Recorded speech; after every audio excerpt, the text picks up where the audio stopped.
After a 2-year stint in Pakistan, Javid was arrested in Malaysia for carrying illegal passports. He was thrown into prison. There, he had a strange encounter. And I would just meditate in the verses of Quran. And once, as I was doing that, I felt just a fear, just filling my heart, and I felt literally a presence of a spirit. This spirit immediately made me feel like my life is in danger. I knew in my heart what we call shayateen, satanic, demonic spirits. So I started rebuking it in the name of Allah, and I just cried out in Farsi, my own native language, said, God, help me. And the moment I said that, as clear as you hear my voice, I heard a voice.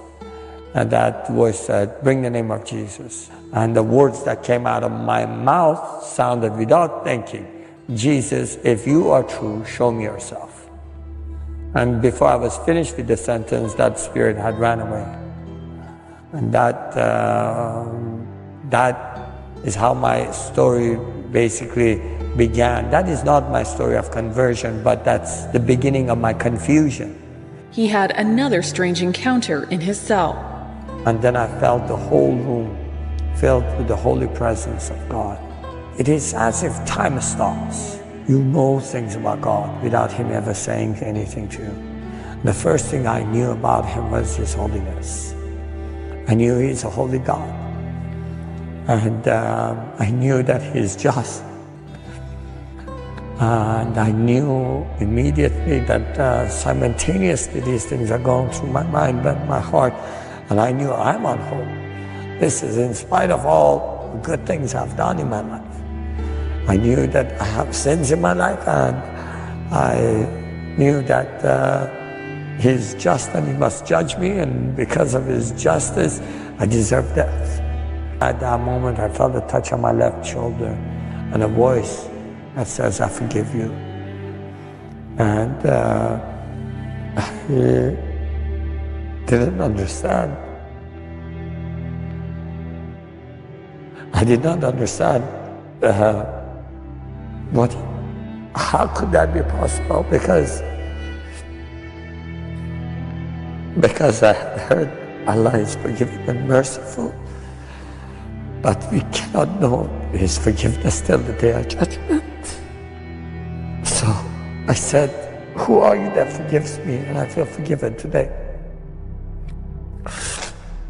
And He said, I am the way, the truth, and the life.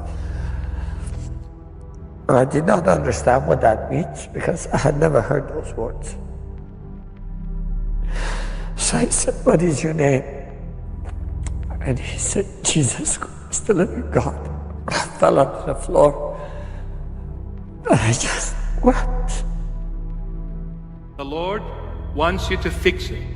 And He is willing to fix it for you when you come from the heart to Him and say, Lord, I have sinned, I've made a mistake, I'm living in a sinful situation now, fix it for me, Lord. He will. You need to be genuine to yourself in order for Christ to be able to commence working in you and changing you for a better person. You need to be genuine and honest to yourself. Don't come with a mask on, don't act, don't fake it. Come as you are, full of sins, come as you are and say, Lord, I'm the worst case you could ever come across. The Lord will say, my blood, a drop of it, can fix any sin, any mistake. Nothing stands in the way of the Messiah, nothing, except you. When you choose for the Lord to fix you, He will. It takes you to make that decision. The Lord is awaiting this very moment.